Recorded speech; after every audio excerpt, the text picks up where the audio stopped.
Hay algo que me gustaría explicar, que es importante que lo sepamos, que normalmente se usa de forma indiscriminada, pero que eso tiene una razón de ser. ¿Ok? Hay dos palabras o tres palabras que usamos mucho en nuestro haber cuando escuchamos bendiciones, cuando alguien dice algo que es cierto, que habla la Torah, normalmente usamos el término amén. ¿Ok? Y amén es una llave que cierra algo. Por eso usted la va a encontrar siempre al final de una oración, no al principio. Siempre lo va a encontrar al final. Amén es el acróstico o el acrónimo de una frase en hebreo, ¿sí? El Melech Neeman. Dice que Hashem es un rey justo y verdadero. Entonces, siempre está al final de una frase. No es lo mismo con el término aleluya, ¿sí? Aleluya es una frase que puede abrir y cerrar algo.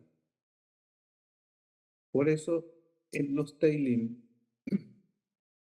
hay Teilim que abren una puerta y se mantiene abierta durante su recitación y al final, el aleluya final cierra la puerta.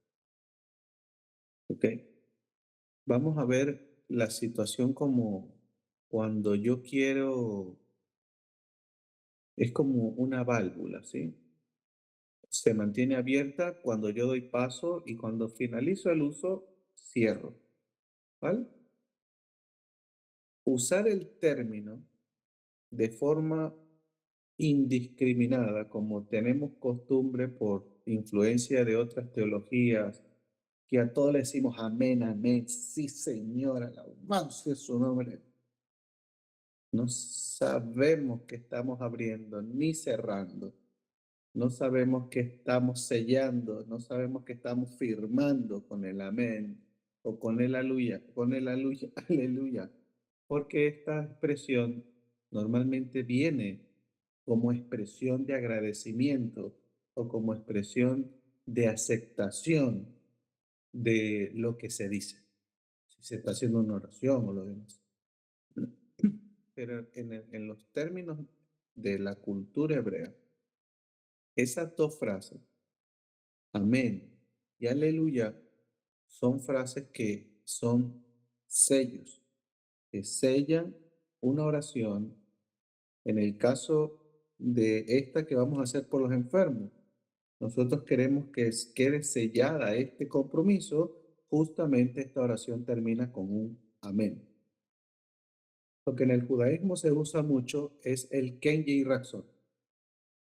Eso sí, lo podemos usar de forma indiscriminada, lo podemos usar en cualquier oportunidad, Kenji Raxon, porque lo que estamos diciendo es, sí, así sea su voluntad. Si Hashem le place hacer así, así será. Pero si yo sello con amén una oración y no es así como está sucediendo, como va a suceder, el amén no surte ningún efecto, ninguna función, igual que el aleluya. Si yo no estoy abriendo una puerta, si yo no sé que estoy abriendo, no puedo decir aleluya a todo, porque entonces, ¿qué estoy cerrando? Entiendan bien el asunto. Aleluya al principio y aleluya al final, como es el caso del Salmo 146. ¿Sí? Lo que está haciendo el salmista es abriendo una puerta, porque en los otros salmos no empieza con aleluya. Hay muchos salmos que no empiezan con esta frase y es una cuestión de que hay que preguntarse por qué estos sí y los otros no. ¿Por qué el Salmo 146 comienza con un aleluya? ¿Por qué el Salmo 147 comienza con un aleluya? El 148, el 149 y el 150. Pero ¿por qué antes el 145 no empieza con un aleluya? O sea, ¿cuál es la razón de ser de ese aleluya al principio? Hoy están recibiendo la información. Se abre una puerta para que la entonación de las palabras en hebreo, la intención del salmo, entre por ese lugar y llegue a un lugar donde David descubrió que era efectiva la recitación de este Tehilim, que llegaba directamente al sitio y por eso abre la puerta, abres la ventana para que esa expresión de tu corazón suba por ese lugar. Y luego cierras la ventana porque no es una ventana de abrir y cerrar a cada segundo. ¿Sí? Lo que abres y cierras, tarde o temprano se daña. Entonces, como no es una ventana de uso indiscriminado, tenemos que aprender a saber usarla en los momentos apropiados. ¿Ok? Como es el caso de la recitación de los salmos. En otras teologías, estas expresiones, como son expresiones de alabanza, es lo que se maneja en otras teologías, pues se usa de forma sin control, ¿sí? Y si una persona dice algo bueno, es aleluya. Vamos, no, porque no es una frase para simplemente alabar el nombre de Jesús. Se alaba el nombre de Hashem porque el propósito es abrir esa llave, esa puerta. Una llave, ¿ok? Abres algo con eso. Y luego con esa misma llave cierras algo.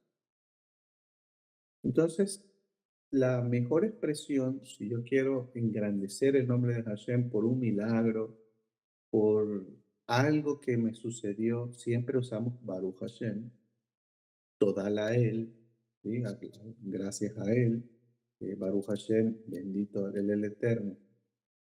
Es algo que se usa indiscriminadamente porque no implica ni abrir ni cerrar nada.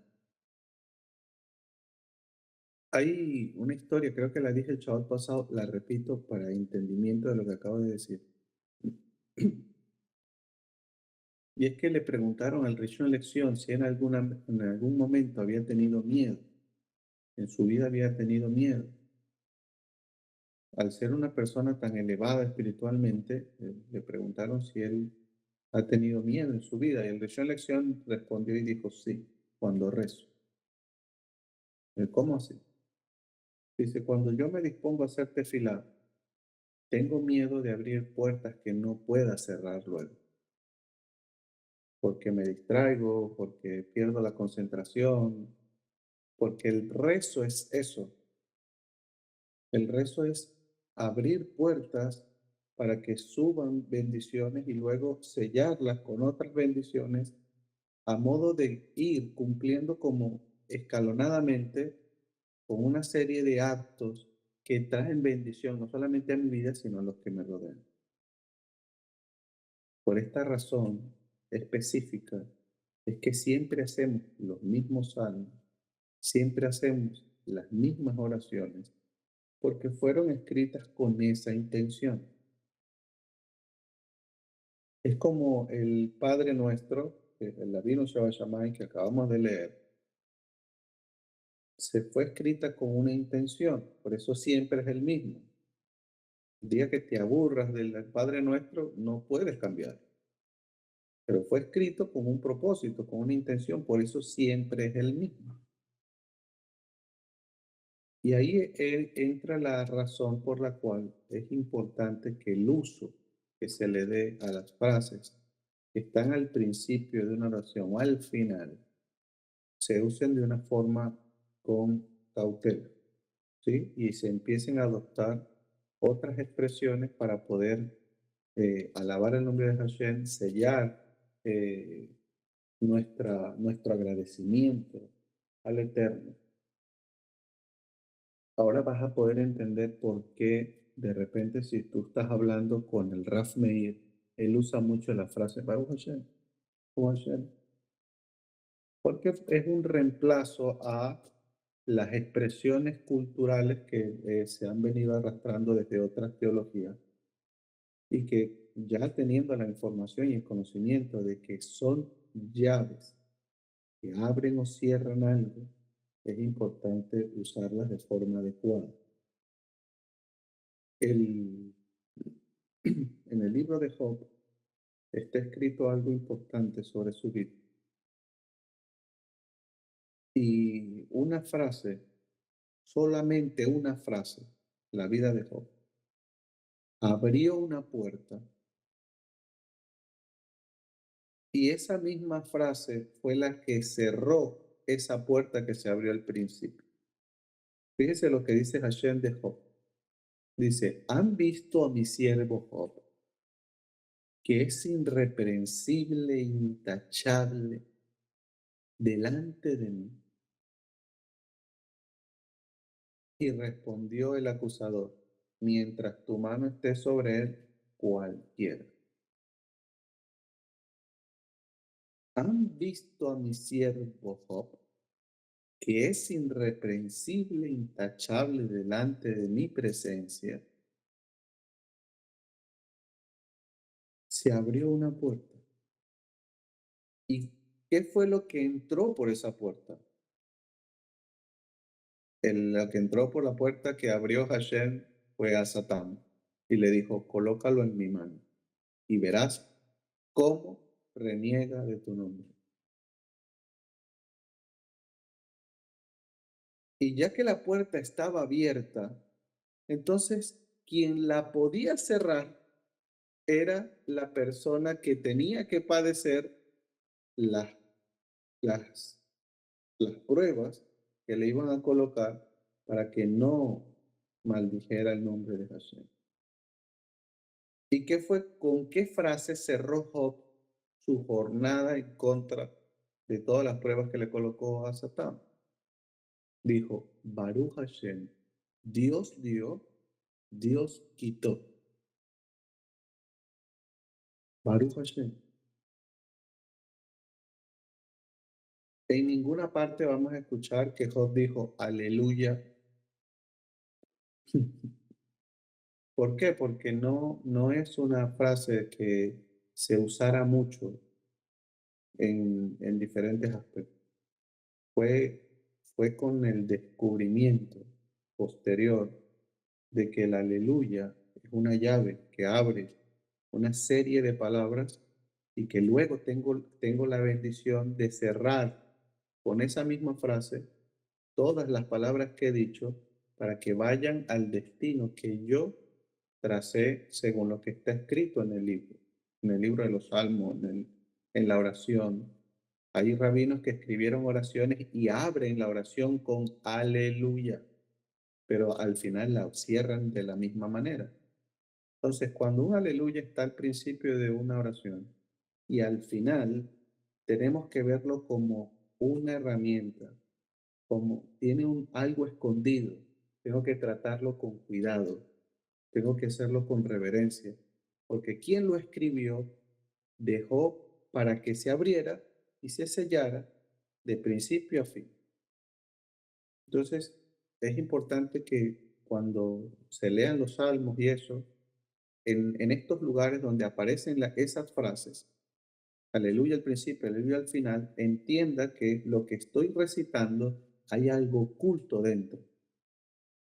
Es como un cofre, tiene un tesoro, pero solamente se te permite verlo y al final cerrarlo. No te puedes apropiar del tesoro. Te dieron la llave para verlo, disfrutarlo y luego vuelve a cerrar. No es para ti, es para todos. Todo el que tenga la llave puede abrir, verlo y cerrarlo. Entonces es importante que sepan la, esos detalles que están allí en las escrituras de los salmos, de estas frases, porque son son de cuidado, ¿eh? Son para usarlas de forma eh, muy adecuada. No lo digo por algo particular, ¿eh? Lo digo por el tema de que estas oraciones que acabamos de hacer, por ejemplo, el Meles Neeman, que, que recitamos a favor de, de mi esposa y eso, esta oración no termina con un amén. Sí, si usted la analiza de pie a cabeza, la oración no termina con amén, termina con un silencio, selah. ¿Y qué quiere decir? ¿Cuál es la diferencia de cuando una oración no termina con un amén? Quiere decir que la tengo que volver a repetir cuando vuelva de regreso y la persona en su hogar, cuando llegue a casa, después de haber hecho yo voy a Estados Unidos y recito saliendo de Madrid la bendición del viajero. Llego a Estados Unidos y recito Birkaja Gómez. Cuando salga de América para Madrid de nuevo, en América tengo que recitar la oración del viajero. Y cuando llegue a Madrid, tengo que recitar Birkaja Gomel de nuevo. Pero en casa, cuando yo ya esté en mi casa, esta oración, esta misma oración, en vez de decir Selah, tengo que decir amén. ¿Por qué? Porque ya fui, ya estuve, ya volví, Hashem me prodigó toda clase de bien, pero ya estoy en casa, ya terminó la misión. Entonces, en vez de decir silencio, porque la voy a volver a repetir, digo amén. Cosa que no está explicado aquí, pero es el propósito por el cual la bendición no termina en amén, porque todavía te falta volver. Y es ahí que no siempre se usa amén para todo. Y uno le dice amén, amén y amén. Y le da el amén con una piedra. No, no, no lo maltrate, es algo que se trata con cuidado. ¿Ok? Use mejor Kenji Raxon, use mejor Baruch Hashem, use mejor Todala él. Hay muchas expresiones para agradecer el nombre de Hashem. Y reservemos estas para las cosas que realmente sellan o crean un compromiso, crean un vínculo entre el que recita la oración y lo que dice la oración. Importante, sepamos esta información para que lo sucesivo yo pueda decir amén en el momento adecuado, cuando la bendición salga de la boca de alguien y pueda sellar el compromiso o pueda dar pie a que muchas cosas avancen.